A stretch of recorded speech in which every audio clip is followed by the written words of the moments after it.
Hello, my darling, and welcome to today's story time. Dracula by Bram Stoker. Chapter 1. Jonathan Harker's Journal. 3 May, Bistritz. Left Munich at 8:35 p.m. on 1st May, arriving at Vienna early next morning. Should have arrived at 6:46, but the train was an hour late.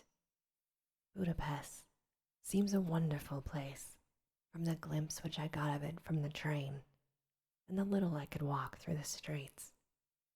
I feared to go very far from the station, as we had arrived late and would start as near the correct time as possible.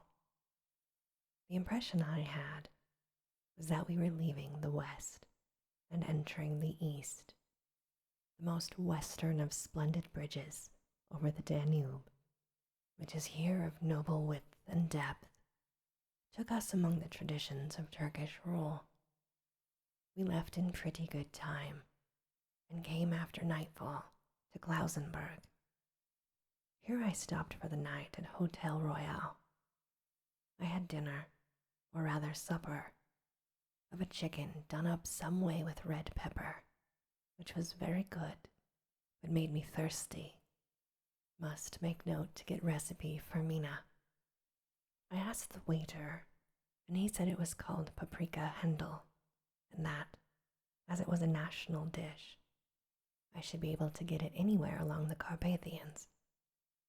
I found my smattering of German very useful here, indeed. I don't know how I should be able to get on without it. Having had some of my time at my disposal when in London, I had visited the British Museum and made search among the books and maps in the library regarding Transylvania.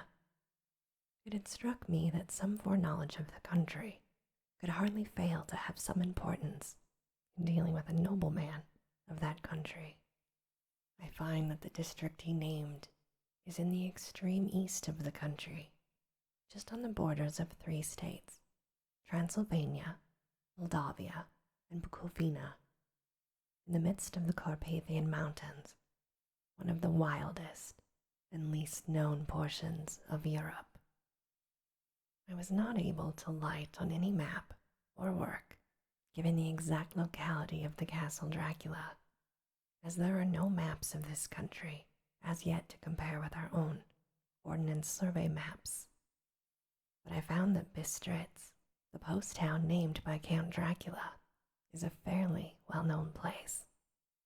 I shall enter here some of my notes, as they may refresh my memory when I talk over my travels with Mina. In the population of Transylvania, there are 4 distinct nationalities: Saxons in the south, and mixed with them the Wallachs, who are descendants of the Dacians, Magyars in the west, and Zekels in the east and north. I am going among the latter, who claim to be descended from Attila and the Huns. This may be so, for when the Magyars conquered the country in the 11th century, they found the Huns settled in it. I read that every known superstition in the world is gathered into the horseshoe of the Carpathians, as if it were the center of some sort of imaginative whirlpool. If so, my stay may be very interesting, and I must remember to ask the Count all about them. I did not sleep well, though my bed was comfortable enough, for I had all sorts of strange dreams. There was a dog howling all night under my window, which may have had something to do with it, or it may have been the paprika, for I had to drink up all of the water in my carafe, and yet was still thirsty. Towards morning, I slept and was awakened by the continuous knocking at my door, so I guess I must have been sleeping soundly by then. I had for breakfast more paprika and a sort of porridge of maize flour, which they said was mamlinga, an eggplant stuffed with forcemeat, a very excellent dish, which they call impletata. I must remember to get the recipe for this also.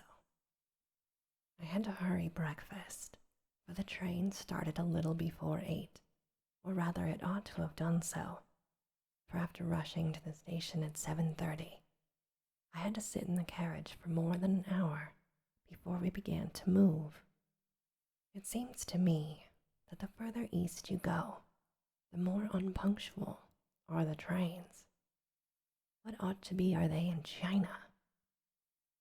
All day long, we seemed to dawdle through a country which was full of beauty of every kind.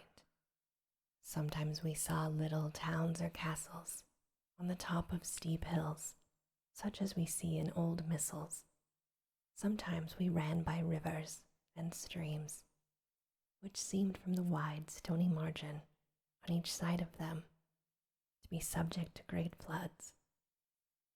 It takes a lot of water and running strong to sweep the outside edge of a river clear.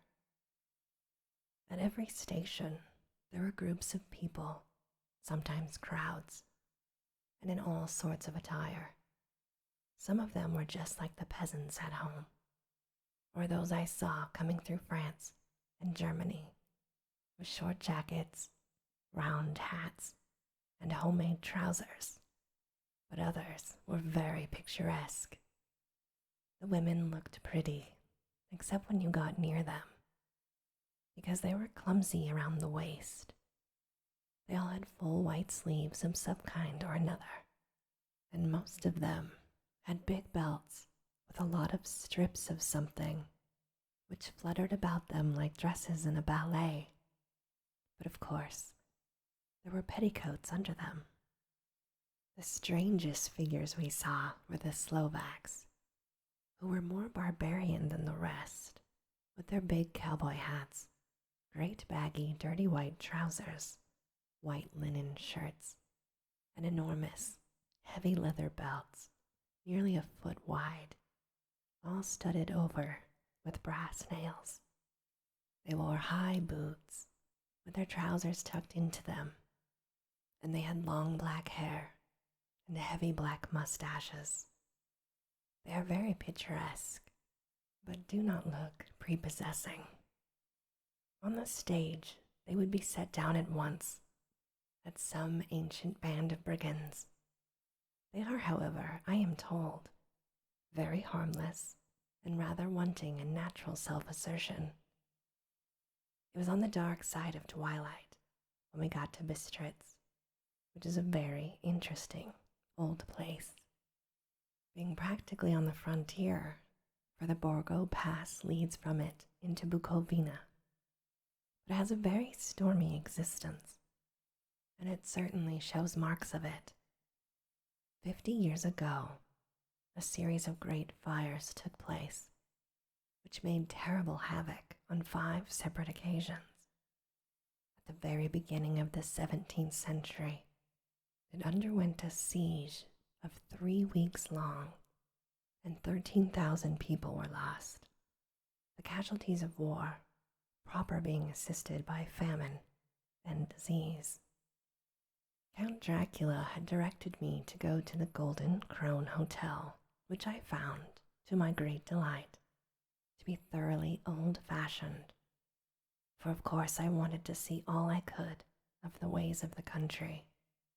I was evidently expected, for when I got near the door, I faced a cheery-looking elderly woman in the usual peasant dress, the white undergarment with a long double apron, front and back, of colored stuff fitting almost too tight for modesty. When I came close, she bowed and said, "The Herr Englishman." "Yes," I said, "I am Jonathan Harker." She smiled and gave some message to an elderly man in white shirt sleeves who followed her to the door. He went, but immediately returned with a letter. "My friend, welcome to the Carpathians. I am anxiously expecting you. Sleep well tonight. At 3 tomorrow, the diligence will start for Bukovina. The place on it is kept for you. At At the Borgo Pass, my carriage will await you and will bring you to me. I trust that your journey from London has been a happy one, and that you will enjoy your stay in my beautiful land. Your friend, Dracula. For May. I found that my landlord had gotten a letter from the Count, directing him to secure the best place on the coach for me. But on making inquiries as to details, he seemed somewhat reticent. He even pretended that he could not understand my German. This could not be true, because up until then he had understood it perfectly. At least, he answered my questions exactly as if he did. He and his wife, the old woman who had received me, looked at each other in a frightened sort of way. He mumbled out that the money had been sent in a letter, and that was all he knew. When I asked him if he knew Count Dracula and could tell me anything of his castle, both he and his wife crossed themselves and, saying that they knew nothing at all, simply refused to speak further. It was so near the time of starting that I had no more time to ask anyone else, for it was all very mysterious and not by any means comforting. Just before I was leaving, the old lady came up to my room and said in a hysterical way, "Must you go? Oh, young Herr, must you go?" She was in such an excited state that she seemed to have lost her grip on what German she knew, and mixed it all up with some other language which I did not know at all. I was just barely able to follow her by asking many questions. When I told her I must go at once and that I was engaged on important business, she asked again, "Do you know what day it is?" I answered that it was the 4th of May. She shook her head and she said again, "Oh yes, I know that. I know that.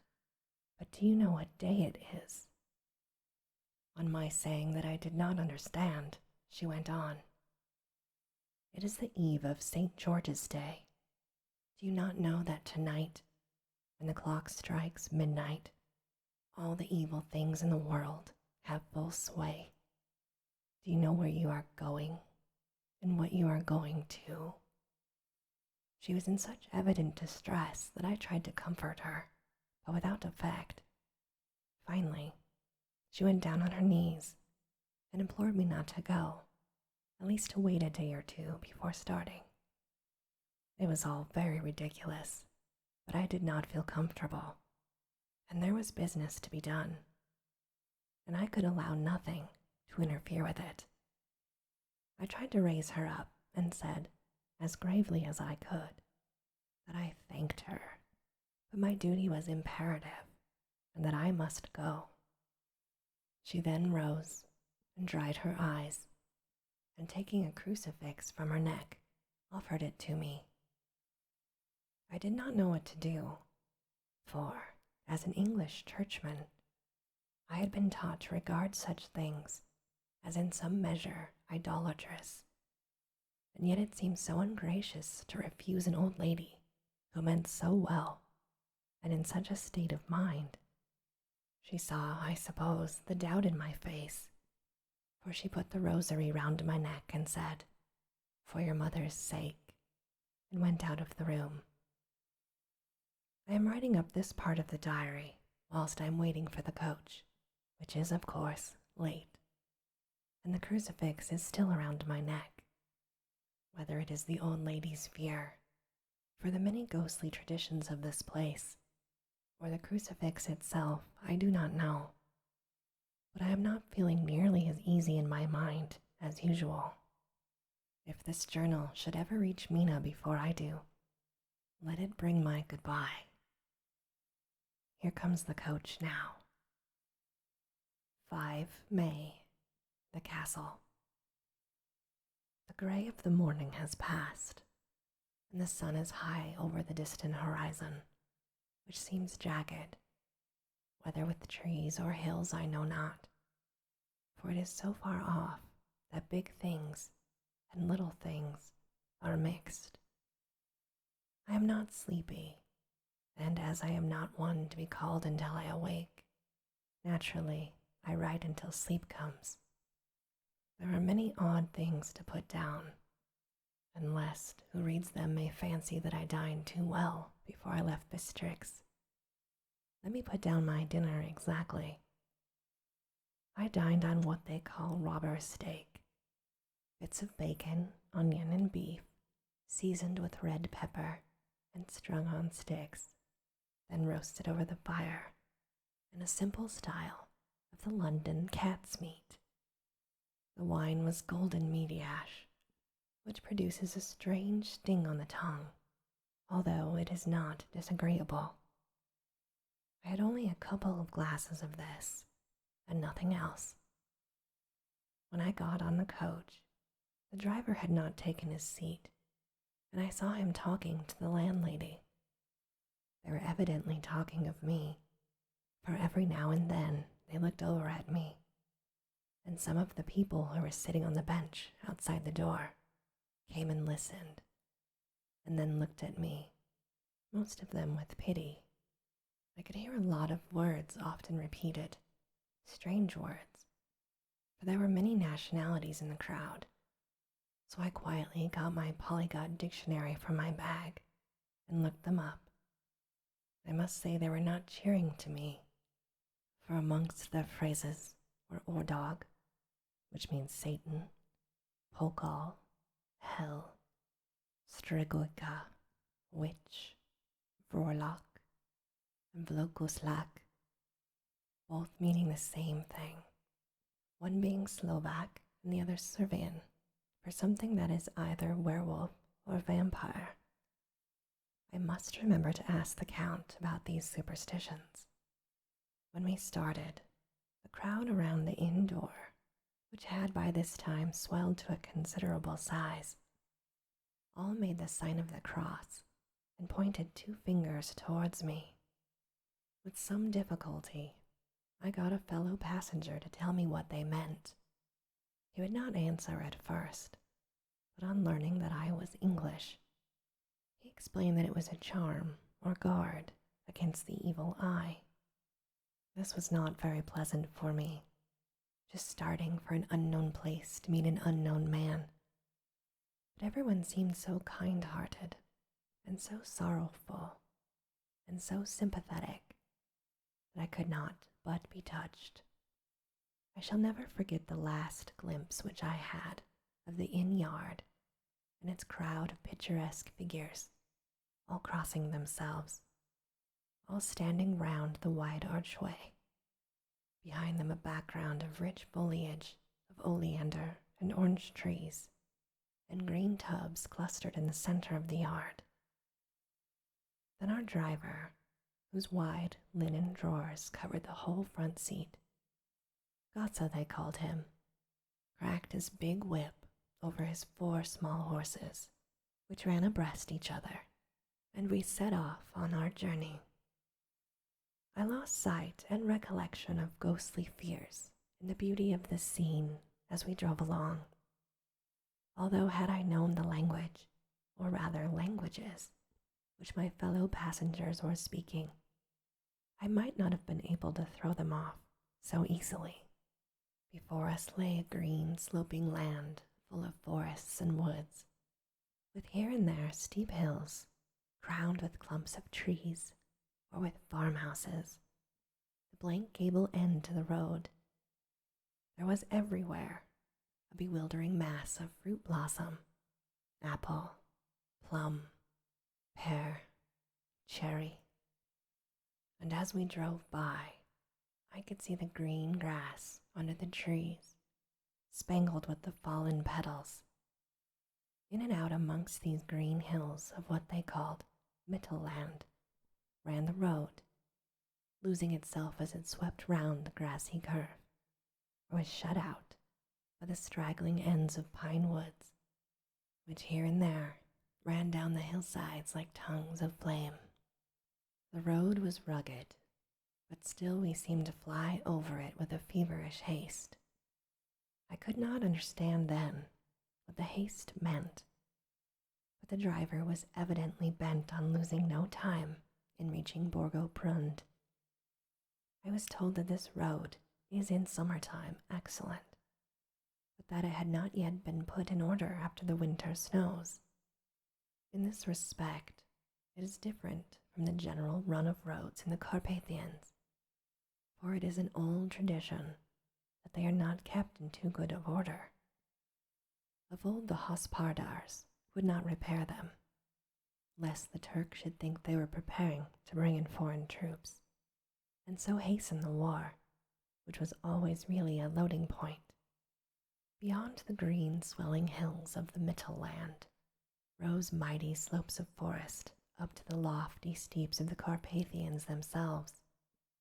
Right and left of us they towered, with the afternoon sun falling full upon them and bringing out all the glorious colors of this beautiful range, deep blue and purple in the shadows of the peaks, green and brown where grass and rock mingled, and an endless perspective of jagged rock and pointed crags, till these were themselves lost in the distance, where the snowy peaks rose gradually.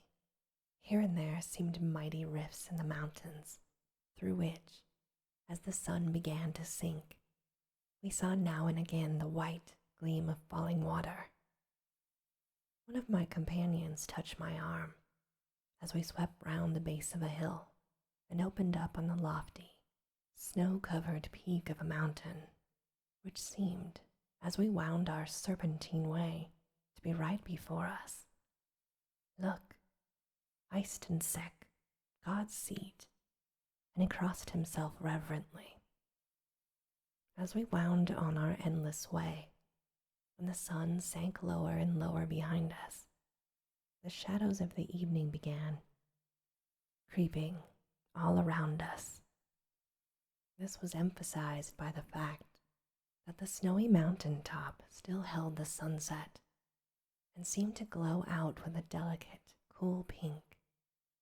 Here and there we passed Czechs and Slovaks, all in picturesque attire, but I noticed that goiter was painfully prevalent. By the roadside were many crosses, and as we swept by, my companions all crossed themselves.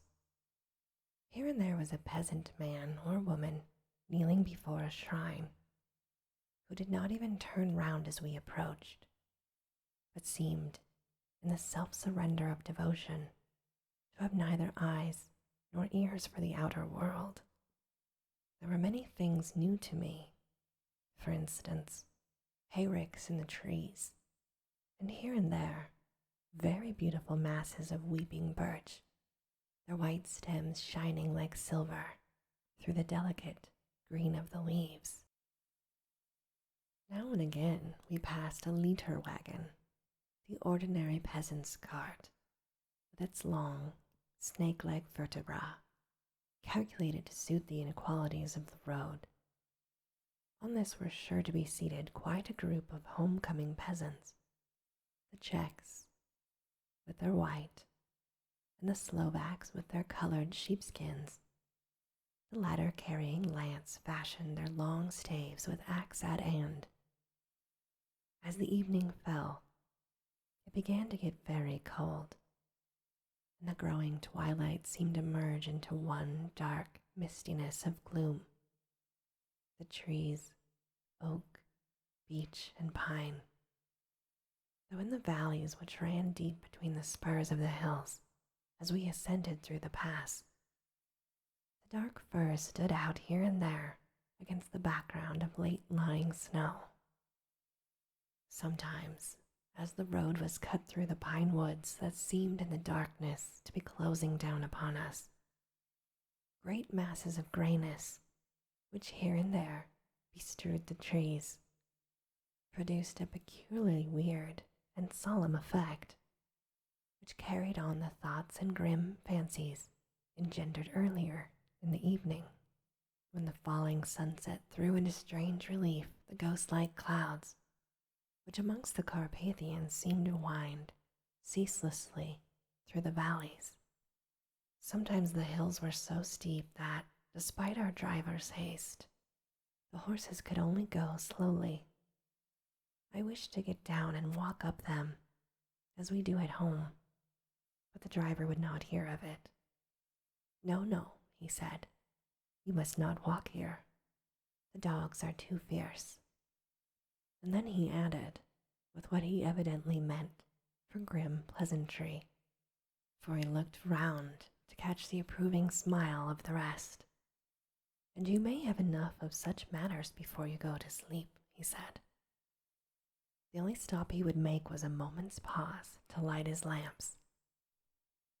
When it grew dark, there seemed to be some excitement amongst the passengers, and they kept speaking to him, one after the other, as though urging him to further speed. He lashed the horses unmercifully with his long whip, and with wild cries of encouragement, urged them on to further exertions. Then through the darkness, I could see a sort of patch of gray light ahead of us, as though there were a cleft in the hills. The excitement of the passengers grew greater.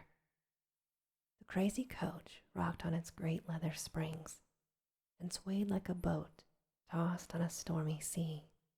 I struggled to hold on. The road grew more level as we appeared to fly along. Then the mountains seemed to come nearer to us on each side and to frown down upon us. We were finally entering the Borgo Pass. One by one, several of the passengers offered me gifts, which they pressed upon me with an earnestness which would take no denial. These were certainly of an odd and varied kind, but each was given in simple good faith, with a kindly word and a blessing, and that same strange mixture of fear-meaning movements which I had seen outside the hotel at picturesque, the sign of the cross, the guard against the evil eye. Then, as we flew along, the driver leaned forward, and on each side of the passengers, craning over the edge of the coach, peered eagerly into the darkness.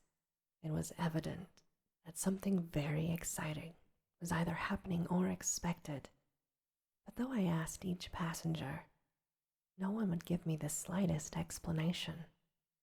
This state of excitement kept on for some time, and at last we saw before us the pass opening out on the eastern side.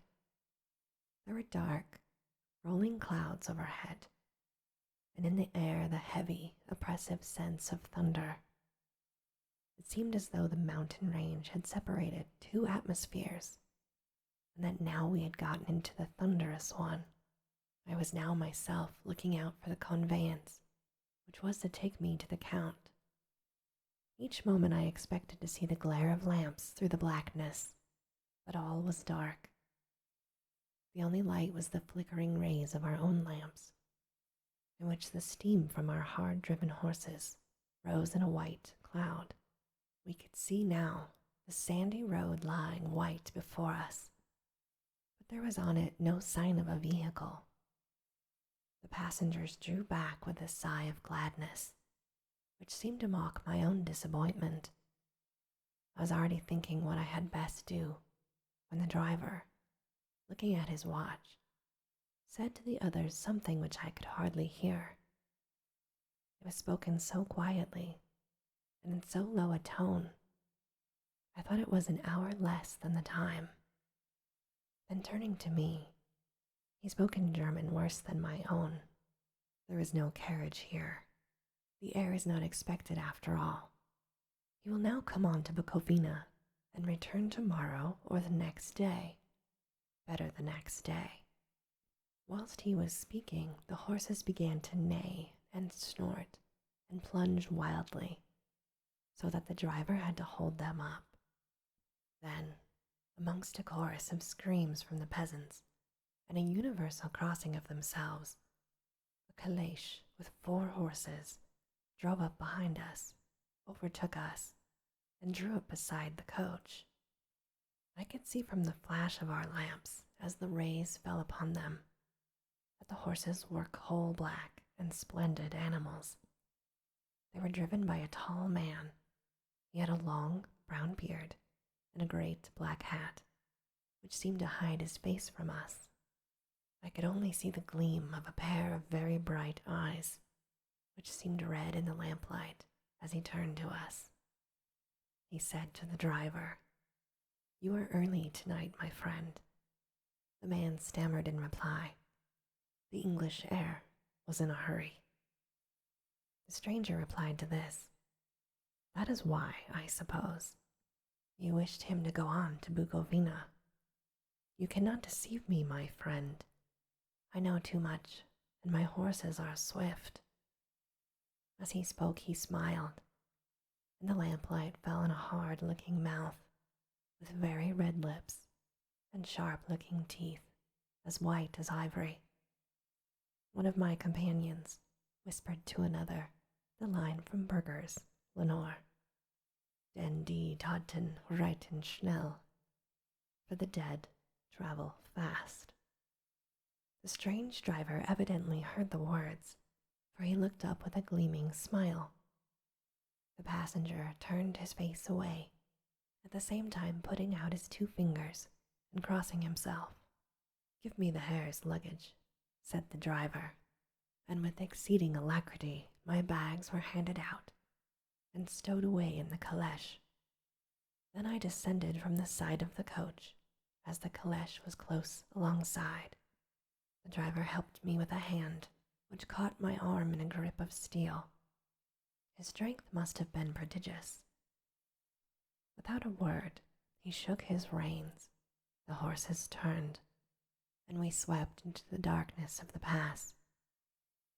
As I looked back, I saw the steam from the horses of the coach by the light of the lamps, and projected against it the figures of my late companions crossing themselves.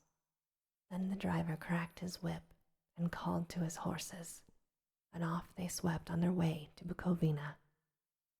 As they sank into the darkness, I felt a strange chill, and a lonely feeling came over me.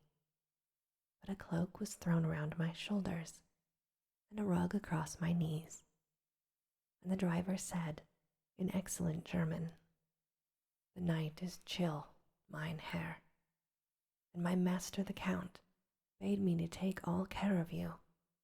There is a flask of Slivovitz, the plum brandy of the country, underneath the seat if you should require it." I did not take any, but it was a comfort to know it was there all the same. I felt a little strangely, and not a little frightened. I think had there been any alternative, I should have taken it, instead of prosecuting that unknown night journey.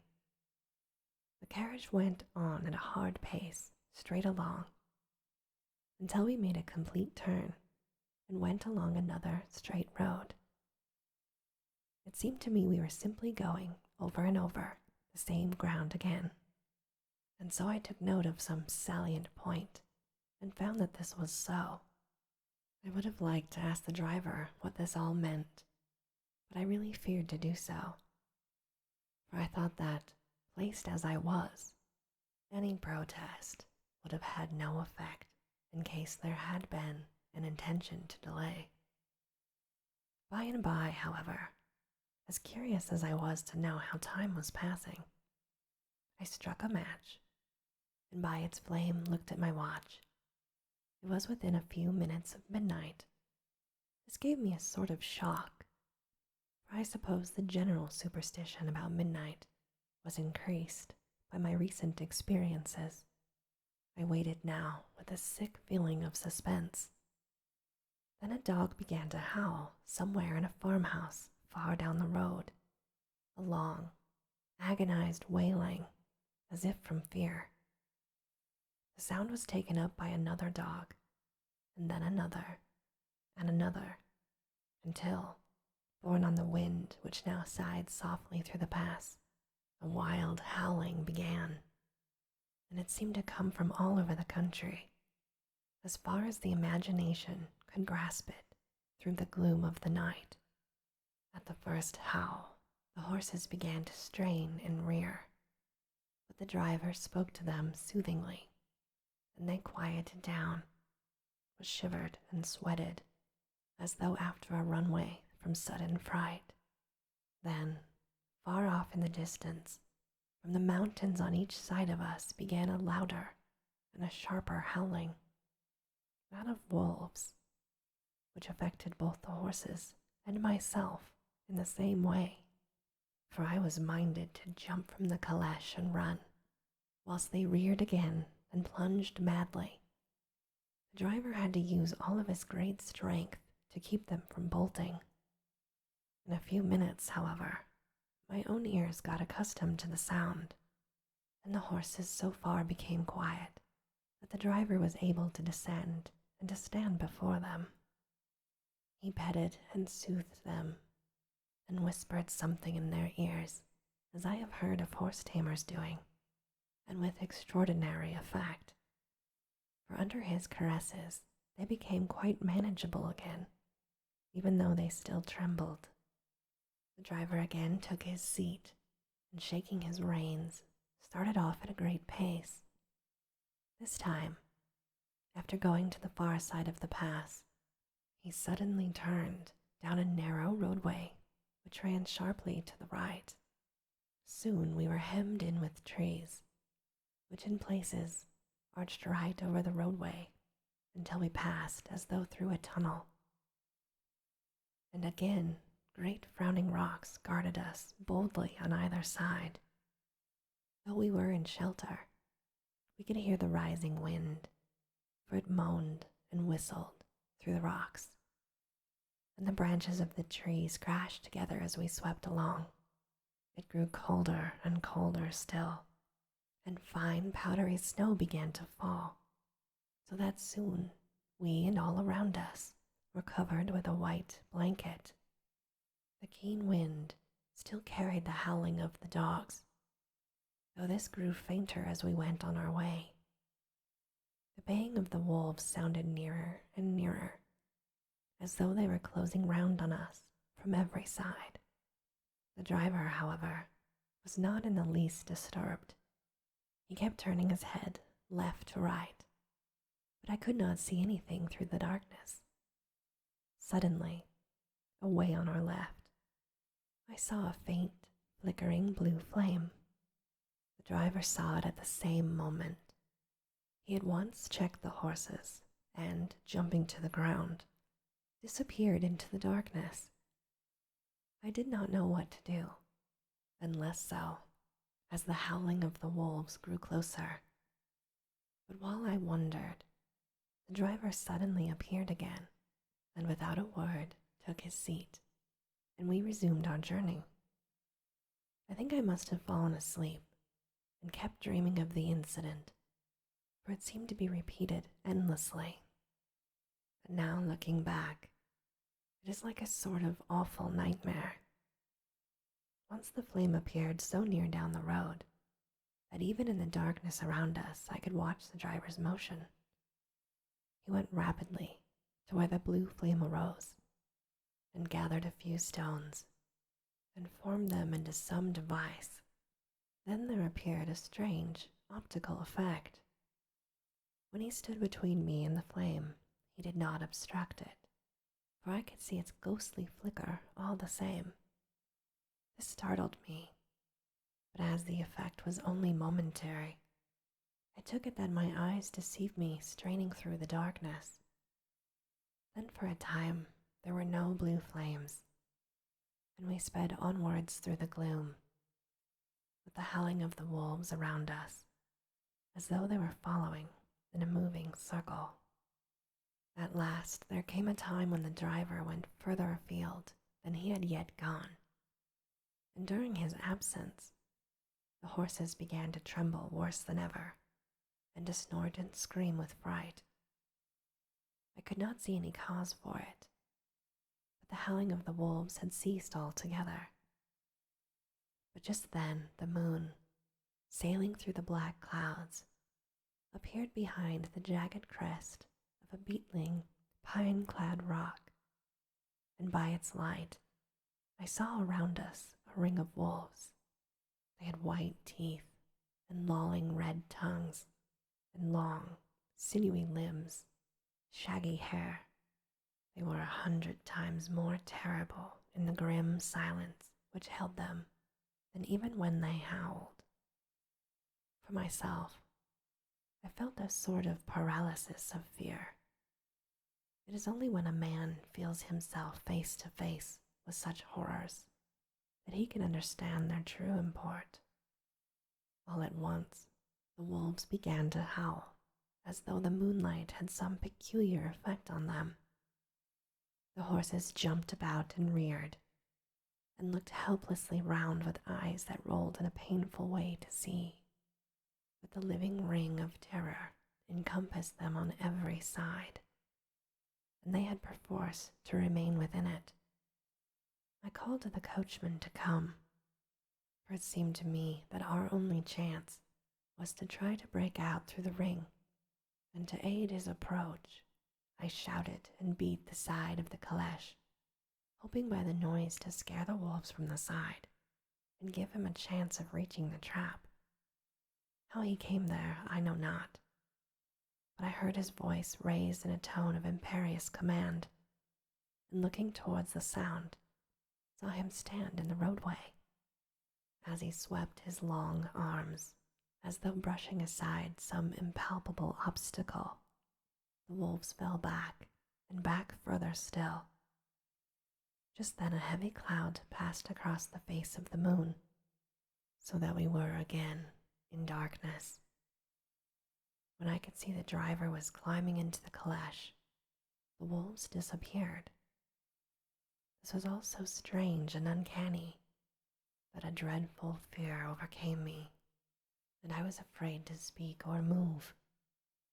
The time seemed interminable as we swept on our way, now almost in complete darkness, for the rolling clouds obscured the moon.